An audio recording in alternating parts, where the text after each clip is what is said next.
ఇక డీటెయిల్స్లోకి వెళ్తే కరప మండలంలో ఉన్న గ్రామ ప్రజలందరికీ త్రాగునీటి సమస్య లేకుండా తీర్చిదిద్దేందుకు అధిక నిధులు వెచ్చించి త్రాగునీరు అందించడం జరుగుతుందని కాకినాడ రూరల్ ఎమ్మెల్యే పంత నానాజీ పేర్కొన్నారు.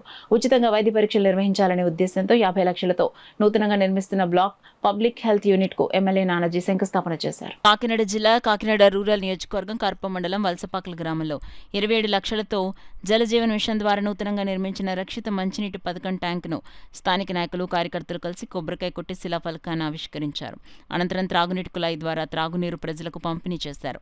అనంతరం మండల కేంద్రం కరప ప్రాథమిక ఆరోగ్య కేంద్రం ఆవరణలో 50 లక్షలతో నూతనంగా నిర్మిస్తున్న బ్లాక్ పబ్లిక్ హెల్త్ యూనిట్ సెంటర్కు భూమి పూజ చేసి శంకుస్థాపన చేశారు.